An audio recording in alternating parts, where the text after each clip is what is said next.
भारत की तरफ ले जाने वाला बजट है, जहां सबको कुछ ना कुछ दिया गया है। 4 उनके स्तंभ हैं, महिला, युवा, किसान और गरीब, और सबको यहां लाभ पहुंचाने की बात प्रधानमंत्री नरेंद्र मोदी ने की है। अलग अलग सेक्टर्स की भी बात की, ग्रीन एनर्जी की भी उन्होंने बात की, विकसित भारत की ओर आगे जाने के लिए उन्होंने प्रधानमंत्री आवास योजना की बात की, नई सड़कें बनाने की बात की, इंफ्रास्ट्रक्चर की बात की, और सबसे बड़ी बात उन्होंने की कि टैक्स, नए टैक्स स्लैब में और नए इनकम टैक्स के स्लैब में कहीं ना कहीं जो आम आदमी है, जो मिडिल क्लास है, उसको फायदा पहुंचा है। देखिए यहाँ मेरे बगल में ये पूरा ये तालिका लिखी हुई है। अगर आप 0 से 3 लाख रुपए सालाना कमा रहे हैं, नए टैक्स रिजीम में आप पर कोई टैक्स नहीं लगता। 3 से 7 लाख रुपए कमा रहे हैं तो 5% लगेगा। अगर 7 से 10 लाख कमा रहे हैं तो 10% टैक्स लगेगा। 10 से 12%, 12 लाख कमा रहे हैं तो आपको 15% टैक्स देना होगा। 12 से 15 लाख कमा रहे हैं तो 20% टैक्स देना होगा। और अगर 15 लाख से ऊपर कमाते हैं तो आपको 30% टैक्स देना होगा। ये नई किस्त है, ये नए स्लैब्स आए हैं। और इसके साथ साथ उन्होंने स्टैंडर्ड डिडक्शन की भी बात की है। स्टैंडर्ड डिडक्शन पहले 50,000 रुपया हुआ करता था, 75,000 रुपया हो चुका है स्टैंडर्ड टैक्स डिडक्शन। और जो पेंशनर्स है उनके लिए भी टैक्स डिडक्शन 10,000 रुपये बढ़ा दिया गया है। 15,000 से लेकर उसको 25,000 रुपये कर दिया गया है। तो यानी कि कहीं ना कहीं जिनको इसकी आवश्यकता है उनके जेब में थोड़ा और पैसा पहुंचाने की बात की है। एक और बहुत इंटरेस्टिंग बात हुई है, हमारे साथ हमारे टैक्स विशेषज्ञ हैं अश्विनी तनेजा जी और विवेक सिंह जी। इन टैक्सेशंस की अगर बात करें तो एक है लॉन्ग टर्म कैपिटल गेन्स और शॉर्ट टर्म कैपिटल गेन्स। तो इनकम टैक्स तो सिर्फ ये नए टैक्स स्लैब पे है। कहीं ना कहीं सरकार ये भी कह रही है अश्विनी जी कि पुराना छोड़ो, नए को पकड़ो, क्योंकि इंसेंटिवाइजेशन पुराने टैक्स रिजीम को नहीं दिया गया है, नए टैक्स रिजीम को ही डिफॉल्ट बना दिया गया है। अब ये भी कहा गया देखिए आपको यहाँ लाभ होगा, आप स्विच हो जाइए। कहीं ना कहीं जो टैक्स भर रहे हैं, रिटर्न फाइल कर रहे हैं, उनको ये इंसेंटिवाइज करने की बात है कि आप नए इसमें आ जाइए। देखिए सुबह से यही बात हो रही थी कि अब सरकार क्या अपना जो काम करने का तरीका है, खासकर से टैक्स प्रणाली जो है उसको क्या गियर चेंज करेगी, क्या पॉपुलिस्ट मेजर लेके आएगी, या अभी भी फाइनेंशियल प्रूडेंस और टैक्स प्रूडेंस के ऊपर ही काम चलेगा।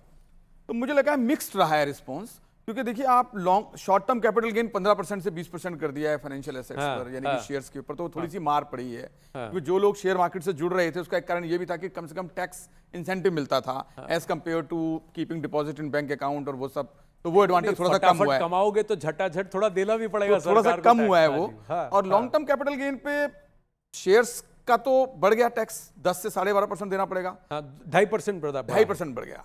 हाँ, रियल एस्टेट पे आपका जरूर 20 से अब 12.5% हो जाएगा, लेकिन उसमें एक झटका और लगा है कि अब आपको इंडेक्सेशन का बेनिफिट नहीं मिलेगा उसमें। तो ये डिपेंड करेगा कि इंडेक्सेशन का बेनिफिट ज्यादा मिल रहा था, कितनी कॉस्ट थी, कितने पीरियड रखा, या आपको टैक्स इंसेंटिव जो आप 7.5% आपको कम हुआ है उसका बेनिफिट मिलेगा। वो केस टू केस डिपेंड करेगा। तो एक हाथ लिया है, दूसरे हाथ दिया है, और ओवरऑल थोड़ा सा स्ट्रीमलाइन करने की कोशिश की है। कहीं ना कहीं बैलेंस करने की भी बात की है। इसमें बेनामी के ऊपर कोई ये बड़ी अच्छी बात छिड़ी आपने, क्योंकि ये बात कई टाइम से चल रहा था और ये बीच में मुद्दा फिसल गया। इसके ऊपर थोड़ा ध्यान देना पड़ेगा। ब्लैक मनी और बेनामी, ये दो चीजें हैं। तो बेनामी में तो जो बदलाव लेकर आए हैं वो ये लेकर आए हैं कि अगर कोई बेनामीदार है, यानी कि जिसने अपने नाम से एसेट रजिस्टर की है पर उसका जो रियल ओनर है वो कोई और है, तो उसमें बदलाव लेकर ये आए हैं कि अगर बेनामीदार खुद सारी बातें आके इनिशिएटिंग ऑफिसर, यानी कि जो बेनामी अधिकारी है, जो आला अधिकारी है, उनको बता देते हैं कि हाँ साहब ये बेनामी है, इस कारण से बेनामी है और इसके पूरे तथ्य ये हैं, तो उनको पेनल्टी और प्रोसिक्यूशन से इम्यूनिटी मिल जाएगी अगर वो कंडीशंस फॉलो करते हैं। तो अब इसके दोनों पहलू हैं। एक पहलू तो ये है कि उसको राहत मिलेगी, दूसरा पहलू ये है कि जो लोग अब छुप के बैठे हुए थे वो खुद आके बताएंगे साहब मैं तो बेनामीदार हूं इसका, और मैं रियल ओनर नहीं हूं और इस सर्कमस्टेंस में बनाऊं। तो ये एक नया बदलाव आएगा, क्योंकि बेनामी बहुत लोगों को इफेक्ट कर रहा है, रूरल एरियाज में भी इफेक्ट कर रहा है। प्रवीण खंडेलवाल और राजीव रंजन जी भी ये जुड़ रहे हैं हमारे साथ। आपको नमस्ते, मैं आनंद नरसिम्हन बोल रहा हूं। जल्दी से विवेक जी से एक बात करूंगा, फिर मैं आपसे जुड़ता हूं। जरा 2 मिनट विवेक जी को भी दे दें। आनंद, इसमें एक और सिग्निफिकेंट बात है जहां तक टैक्स के अनाउंसमेंट्स की बात है। वित्त मंत्री जी ने यह कहा कि हम इनकम टैक्स एक्ट का एक बड़ा रिव्यू करेंगे, और आप देखिए ये इस साल का दूसरा बजट है। इंटरिम बजट था और ऑलरेडी हम जुलाई के महीने में तीसरा भी आएगा। तो मुझे लगता है कि अगले साल और बिग बैंग चेंजेस हम एक्सपेक्ट कर सकते हैं। इसमें एक दो चीजें जो मुझे लगता है कि उल्लेखनीय है। एक तो पूरे स्टार्टअप्स की जो एक डिमांड थी कि हमारा एंजल टैक्स हट जाए, वो एक बड़ा अनाउंसमेंट के रूप में देखता हूं मैं। ईज ऑफ डूइंग बिजनेस की जहां तक बात है, बहुत सारी चीजों पे टीडीएस कम किया गया है। विशेषकर ई कॉमर्स में जो 1% टीडीएस लगता था उसको 0.01% कर दिया गया है।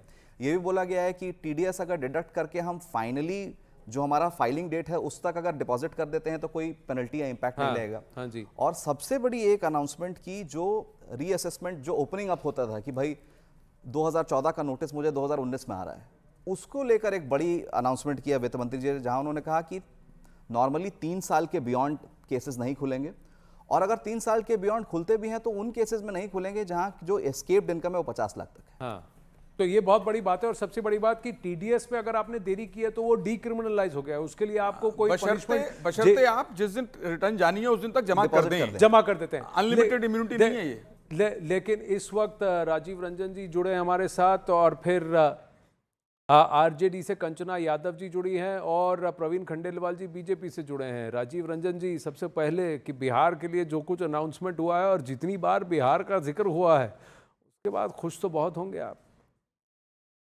देखिए, निसंदेह बिहार के लोगों को काफी खुशी हुई है। आमतौर पर बजट से जो अपेक्षाएं होती हैं, सभी वर्गों की अपनी अपनी उम्मीदें हैं, उनकी आकांक्षाएं हैं, उसके अनुरूप बजट में सब लोग देखते हैं कि उनके लिए क्या इस पे खास है।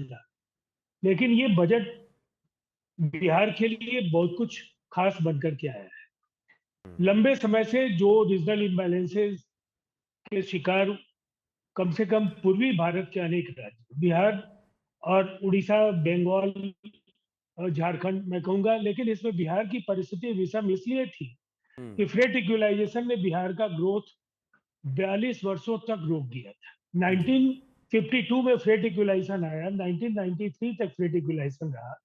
जो इंडस्ट्रीज बिहार में लग सकते थे वो नहीं लग पाए, इसलिए कि उससे बेहतर हालात देश के दूसरे राज्यों में थे, और उनको बिहार का माइंस एंड मिनरल उसी दर पर मिल सकता था जो बिहार में मिलता था।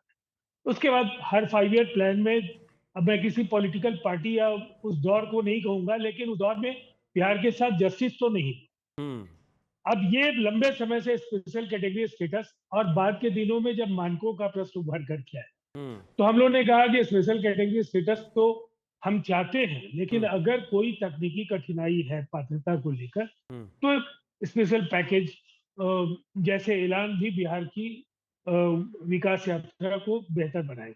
और ताजा जो ऐलान है, मैं मानता हूं आधारभूत संरचना को एक नई दिशा मिलने जा रही है। ये 26,000 करोड़ रुपए अगर सड़कों के निर्माण में खर्च होंगे, 3 एक्सप्रेस वे मिले हैं, और साथ ही साथ पावर का जो सेक्टर है 21,400 करोड़ रुपए वहां मिले। इसके साथ ही साथ हम देखते हैं कि बाढ़ बिहार की एक बड़ी समस्या है। बिहार की आबादी का एक बड़ा हिस्सा बाढ़ की विभीषिका का शिकार होता रहा है, और उसकी वजह से जो बिहार को हर वर्ष आर्थिक नुकसान तो है ही है, एक यंत्रणा की स्थिति का भी सामना वहां के निवासियों को करना पड़ा है। अब ये जो अंतर्राष्ट्रीय परिस्थितियां हैं उनका भी जिक्र बजट में वित्त मंत्री जी ने किया, और हिंदुस्तान में हम भारत सरकार क्या कर सकती है बिहार की, तो निसंदेह 11,500 करोड़ रुपए की राशि से कई ऐसे वहां कार्य हो पाएंगे जिससे देखिए काफी हद तक बाढ़ को रोका जा सके। जी, एयरपोर्ट बनाने की बात हो रही है, नए नए कॉलेजेस बनाने की बात हो रही है पूर्वोदया के अंदर, और फिर अमृतसर से कोलकाता का जो ये विकास का कॉरिडोर है उसमें भी बिहार की भूमिका होगी। गया, राजगीर, फिर नालंदा, इन सब के यहाँ टूरिज्म, इनको टूरिज्म हब्स बनाने की बात है, तो यहाँ पर आर्थिक विकास बहुत ज़्यादा होगा और वहाँ भी पैसा पंप होगा। कंचना यादव जी हमारे साथ हैं आरजेडी से। प्रवीण खंडेलवाल जी, से पहले कि आपके पास आऊँ, चंद्रमोहन भी हमारे साथ पटना से जुड़ रहे हैं, लेकिन कंचना जी, करीबन अप्रॉक्सीमेशन करें तो कम से कम 41,000 करोड़ रुपए से ज़्यादा का आवंटन बिहार की तरफ किया गया है इस बजट में। देखिए, मैं तो राजीव रंजन जी से पूछना चाह रही हूँ, ये कह रहे हैं कुछ तकनीकी वजहों से स्पेशल स्टेटस नहीं दिया जा सकता, तो यही लोग ठोकते हैं एकदम सीना की नहीं, जो भाजपा सरकार इतने बड़े फैसले लेती है। ईडब्ल्यूएस लेकर आई अमेंडमेंट करके वो कुछ भी लेकर आते हैं, तो क्या स्पेशल स्टेटस कैटेगरी के लिए वो अमेंडमेंट नहीं कर पा रहे थे? लेकिन मैं जानना चाहूंगी, जब आप पैकेज की बात करते हैं तो लालू जी जब रेलवे मिनिस्टर थे तो सारण में जो व्हील का ओपन हुआ है उसके लिए वो 14,000 करोड़ लेकर गए थे, और लोकोमोटिव जो factory electric locomotive factory Madhepura में शुरू करना था उसके लिए 12,000 करोड़ लेकर गए थे। और आपको ये भी पता हो